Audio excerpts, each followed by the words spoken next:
Hello everyone, this is Dr. Krishan. I am ENT surgeon based in Delhi. I am also co-convener in Indian Medical Association JDN Delhi.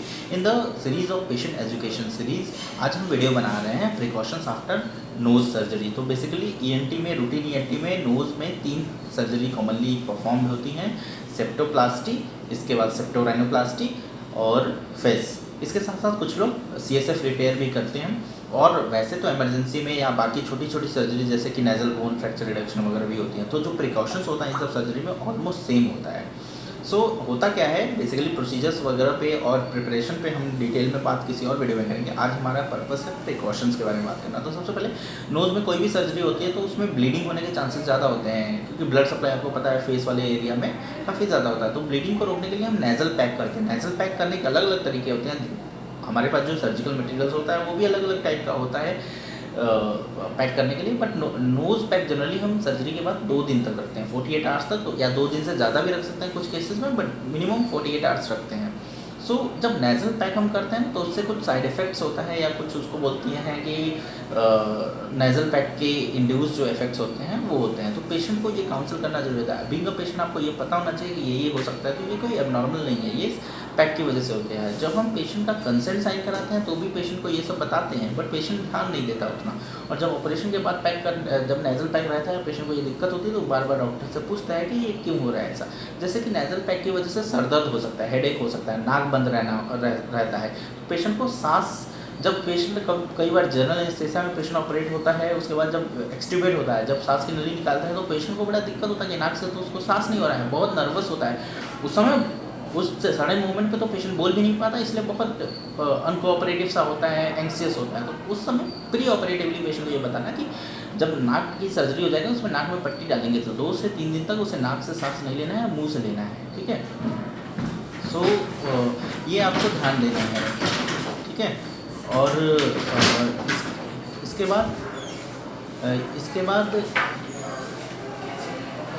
बाद आपको ये इस चीज़ को consider करना है कि आप 2 दिन एटलीस्ट पट्टी रहेगा तो सर दर्द होगा, ठीक है।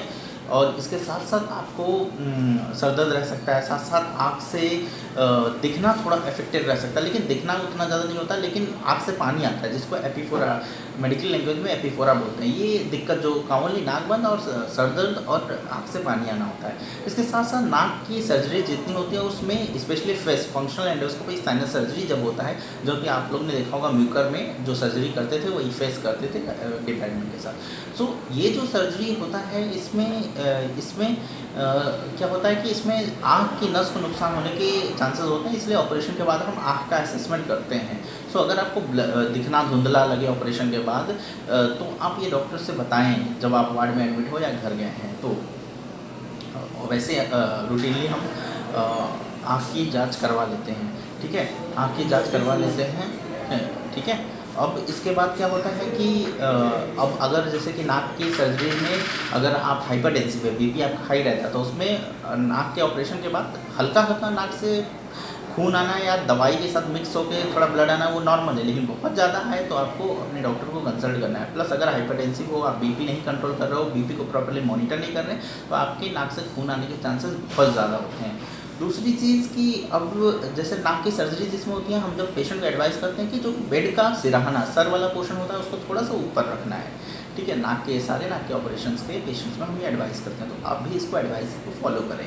कितने दिन तक करना चाहिए, तो आप 7 डेज़ एटलीस्ट करो, 3 to 4 डेज़ तो हम फॉलो करते हैं, 7 डेज़ एटलीस्ट फॉलो करें। इसके बाद कुछ सावधानियाँ होती है, जैसे CSF राइनोरिया की ऑपरेशन है, उसमें हम एक ग्राफ्ट रखते हैं। आपको मैंने कान के ऑपरेशन में भी बताया था कि हम एक कान का पर्दा रखते हैं, उसको सेटल होने टाइम लगता है। तो CSF राइनोरिया में क्या बेसिकली बीमारी क्या होती है कि CSF लीक होता है, मतलब कि दिमाग से पानी निकलता है, वहाँ एक लीक हो जाता है ट्रॉमा की वजह से, और भी कई रीजंस होते हैं। तो उस लीक को हम भरते हैं, उसकी जगह एक ग्राफ्ट रखते हैं, आर्टिफिशियल उसमें एक ग्राफ्ट रखते हैं, तो वो भी अपने जगह तक हम रखते हैं। उसके बाद उसको लगने में रिकवरी होने में टाइम लगता है, तो तब तक आपको कुछ सावधानियां बरतनी है, जिससे दिमाग का प्रेशर, इंट्राक्रैनियल प्रेशर ना बढ़े, इंट्राक्रैनियल टेंशन ना बढ़े। उसके लिए क्या करना है, आपको अगर कॉन्स्टिपेशन है तो उसका इलाज लेना है, खांसना नहीं है, छींकना नहीं है, वज़न नहीं उठाना है। और नाक के ऑपरेशंस में आपको ये सावधानियाँ रखनी है कि आपको बहुत भारी वज़न नहीं उठाना है, ठीक है।